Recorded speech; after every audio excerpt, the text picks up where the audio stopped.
Hi and hello there, Leo. Hi, new subscribers. My name is Yan. Welcome, new subscribers. And sa ating mga returning tambayers, thank you sa inyong walang sawang pagtambay. And kung hindi nyo pa meron pa po tayo other channel, link is down below sa ating description box. So if interesado, just click lang yung link na yan para mapunta kayo doon. At meron din tayong ina-upload na collective readings for all signs every day. Timeless po yan, kaya naman okay, kung yan ay mapansin ninyo at parang tinatawag ang inyo ritong attention, then go ahead, pwede niyong pakinggan, no, ang mga mensahe doon. Basta just take only what resonates. Wala din po tayong gender dito, Leo. Sa babae, lalaki, LGBT, lahat ay welcome. Pwede niyo rin pong iswitch yung mga roles dahil possible talaga magkapalit-palit kasi general reading ito. And at the end of the day, lahat ay may free will na free yung gamitin anytime, anywhere. So let's go ahead and check these messages right here for you, Leo.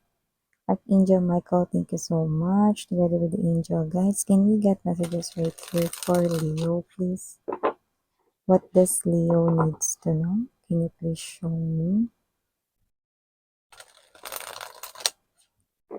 Leo. Mga mensahe para sa iyo, Leo. Can we get messages for Leo, please?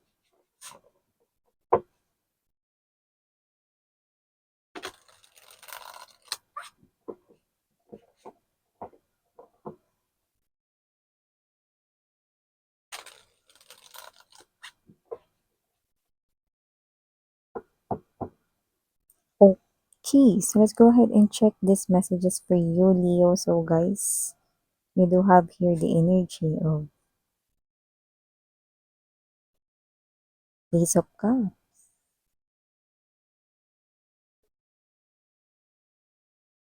the Nine of Wands, Judgment, Page of Cups, Eight of Swords, the Devil, bottom of the deck, Ace of Swords. You have two aces already, Ace of Cups and Ace of Swords. Andito din Two of Swords and Temperance.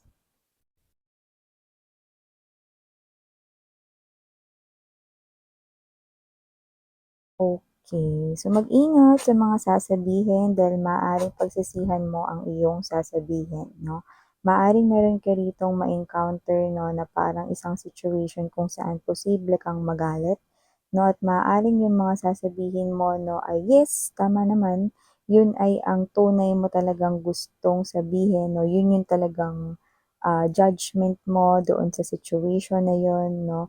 Pero nakikita ko kasi dito na pagsisihan mo na sasabihin mo iyon, 'no? Meron ka kasing may mga mababanggit ka ritong mga salita na parang sana hindi mo yun sinabi, gano'n yung energy mo rito 'no. So mga babes 'no, kaya nga ini-encourage ko, no, which is magandang i-practice 'no, yung parang kahit na nakakapikon yung situation, magbilang kayo yung mabagal, ng 1 to 5 'no, at nakikita ko rito na makokontrol ninyo yung anger ninyo or huminga kayo 'no ng malalim 'no.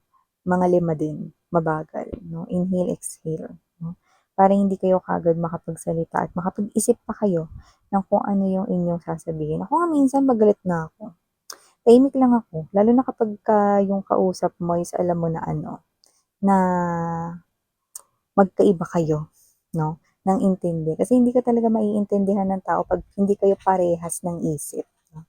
So, may gano'ng klase ng energy 'no. So, nakikita ko dito na maaari kasi ninyo mga babes 'no, na may masabi kayong mga salita 'no, na hindi niyo naman talaga intensyong sabihin. Lalo na yung ka-connect niyo rito parang medyo mababaw yung kanya ritong luha or madamdamin siya, 'yan 'no. So, for some reason yung iba sa inyo puwedeng ka-close niyo 'yan or someone here na isa sa malapit sa inyong life 'no, na hindi naman natin maiiwasan 'no, na minsan talaga may mga situations na involving yung ating mga loved ones 'no. Okay, so 'yan. Eh, paanong gano'n Miss Yan? Ano, puwedeng makasabi kasi kayo ng mga slashy words or masasakit na mga salita, puwede rin naman makapagsalita kayo ng mura, gano'n. 'No. So, maliban diyan Leo, nakakita tayo ng energy rito ng new love here for you guys. Puwedeng mas younger ito sa inyo sa age 'no, pero yung iba doesn't have to be na younger sa age. Puwedeng itong person na 'to 'no is someone na Masyado siyang adventurous, yun yung nakikita ko rito. And kayo yung klase ng energy no Leo na parang tahimik lang, hindi naman kayo as in introvert 'no, pero parang gusto ninyo tumambay na lang sa bahay, Netflix chill, nanood-nood lang ng mga movies, mga ganyan. Pero siya kasi yung klase ng energy na parang ilalabas niya kayo sa inyong comfort zone 'no, and you will be so happy to try new things 'no, kasama itong person na 'to 'no. Mata-try mo dito yung mga bagong bagay 'no, tapos kayo 'to na parang for the first time 'no, parang at the top of your lungs na hindi pa kayo sa Mandy Moore 'no. This person here is someone 'no, na parang mas magbibigay sa inyo 'no ng, lively parang gano'n 'no, na everyday life 'no. So, tingin ko, marami kayo ritong bagong may experience kasama itong tao na ito. Okay, so this one could be younger looking din sa itsura niya kumpara sa kanyang age, okay. So, hindi siya happy-go-lucky, Siya lang yung klase ng energy na excuse me, hindi niya dinidibdib yung problema, pero ang dinidibdib niya yung solusyon, 'di ba? Maganda yun, 'di ba, mga babes? So, maliban diyan, Leo, nakakita na tayo ng energy rito that with the Nine of Wands and the Eight of Swords energy, possible 'no, na meron kayo ditong bagay na iniisip tapos kamuka't-muka't malalaman ninyo wala lang pala yun. Paano wala lang, miss yan? Kunwari meron kasi kasi ganito yan, 'pag nag-o-overthink talaga yung isang tao, lalo na kapagka yung kanyang nalaman 'no is coming from the energy of fear and kahit na anong energy ng negativities 'no. 'Pag nag-overthink ang isang person, mas lalo siya ritong parang hindi makakatulog na maayos, magkakaroon ng pagkabagabag, nenerbyusin 'no. Lahat ng negatibong emosyon ay mararamdaman at nararamdaman niyo na ngayon. Tas kamuka't-muka't malalaman niyo rito, "Ay, ano ba 'yan? Wala lang pala yun." Inisip-isip ko pa, wala lang pala yun, 'yan 'no. So, ayokong ma-experience niyo ito, which is, nakikita ko rito na yung iba nangyayari na 'to sa inyo, pero marami-rami pa rin naman 'no, yung hindi pa 'to nangyayari. So, 'wag kayong masyadong mag-overthink sa bagay 'no. Kumuha muna kayo ng mga informations related diyan 'no, bago niyo 'yan pag-isipan ng mabuti. Kasi dito parang nakikita ko nagkakamali lang kayo. I'm getting that word, nagkakamali lang kayo 'no. Parang mali lang yung intindi mo, hindi pala yun gano'n 'no, wala pala talagang gano'ng klase ng situation. So, kung ano man 'yan, it could be any situation pero, lumalabas dito na ito yung bagay na wala lang pala, hindi mo dapat pala pinakaisip-isip 'no. So, sana nagkaroon ka ng maraming payapang pagtulog, 'di ba? So, nakita tayo dito ng energy na marami-rami pa rin naman tayong maliligtas sa mensaheng 'yan, kasi marami-rami pa rin naman 'no, yung mga hindi pa 'to nangyayari. Pero kung ikaw ay nandodo'n ka na sa energy na nag-o-overthink ka na rito 'no, then puwede mong i-apply yung sinabi ko rito 'no, get more information related to that 'no.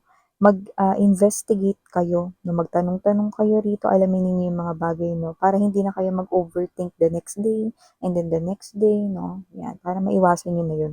Kasi lumalabas talaga dito wala lang daw, 'Di ba parang inisip-isip ko pa minsan sana nanood na lang ako ng Netflix, ano. So yun na nga 'di ba? Eh, di sana nakapag-enjoy ka pa. Nakita ko nga yung iba dito parang inaya kayo rito ng mga friends ninyo tapos di kayo sumama, 'yan 'no. Nagmukmok kayo dito kasi iniisip niyo 'tong bagay na 'to, yung pala wala lang pala yun, 'di ba? So it could be related to love, it could be related to your work, to your connections with other people. Wala lang pala, 'di ba? So maliban diyan ito talaga hindi ito wala lang, 'yun na yung sunod kong babanggitin. We have here the devil, you know.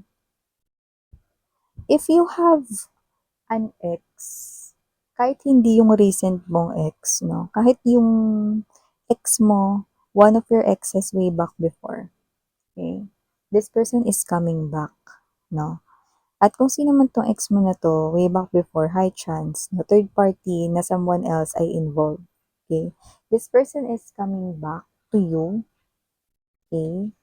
Pero hindi naman buo yung kanyang emosyon, 'yan 'no, okey? At kapag hindi pa buo ang emosyon, mahirap 'yun kasi parang lumalabas itong malabong usapan, hindi mutual feelings, Kung MU 'to, dapat mutual feelings, 'di ba? Mutual understanding. Hindi, lumalabas itong MU, pero malabong usapan. Kaya kung sino man 'tong energy na 'to, mga babes 'no, kung dumating man yung time na parang type mo pa rin siya, pero ganito na magulo yung kanya rito 'no, na isipan, hindi ito yung natatamang panahon para i-entertain mo siya. So, puwede mo siyang i-challenge or subukin, okey, yung kanya ritong intensyon sa kanyang pagbabalik, okey? Kasi nakita ko rito babalik nga pero parang hindi naman buo yung loob, mahirap yun kasi baka bigla siya ritong umalis sa inyong connection 'no. Malabong usapan ito at hindi ito mutual understanding, yan. Sa maliban diyan Leo, last but not the least message, usapang pera naman tayo. So, maaaring meron ditong energy 'no, kung saan maaaring, pag-isipan mo ito okey lang pag-isipan mo 'no, kahit na pag-isipan mo pa 'to ng matagal, kasi tungkol naman 'to sa pera. So, nakita ko rito na meron ditong maganda, sounds like magandang opportunity sa pera. Puwedeng lumawak, lumago pera mo, okey, or puwede rin naman na tumaas ang posisyon mo dahil dito 'no. At nakikita ko na sounds interesting, 'di ba? Pero nakikita ko rito 'no, na kung ano man 'tong bagay na 'to parang medyo may kailangan kang i-risk or i-sacrifice, 'yan 'no. Ngayon, kung kaya mong i-sacrifice 'yun, then go, push mo 'to, 'no. Kaya kailangan mo 'tong pag-isipan kasi nakikita ko rito na mababago talaga yung routine mo araw-araw, 'yun yung energy, eh. Okey lang ba sa'yo? Kasi may mga ire-risk ka rito, puwede rin naman na may mga mababago ritong mga ginagawa mo the usual. Puwede rin naman na, kung ito ay kinakailangan yung presensya mo dun at malayo ito, puwede rin namang temporarily mong pansamantalang iiwan yung family mo 'no, or kung yung iba kasi iba nakita ko dito may mga anak na kayo 'no, puwedeng sa inyo kaya iiwan or kanino niyo iiwan yung anak ninyo, may gano'n 'no. Or parang meron kayo ritong agam-agam 'no, kaya nga sabi ko maaaring meron kayong i-sacrifice or i-risk, kaya pag-isipan niyo mabuti. Pero magandang opportunity ito kasi nakita ko rito na parang pagka ito nagawa mo at naging successful ito, okey, pag-uwi mo magandang balita ito sa'yo, pati na rin sa family mo, sa anak mo kung meron ka na 'no. Nakikita ko rito mas magle-level up ang inyong situation sa pera, 'yan. So, ito yung mga messages right here for Leo, just like the sun, yes, 'no? Your life will be different 'no, and I'm seeing na mas magiging happy ka after this, okey? So, yeah, after grabbing that opportunity, yun yung tinutukoy ko dun. So, ito yung mga messages for you. Again, I'm Yuriana on Leo. Sana ngayong love and light. Ayun.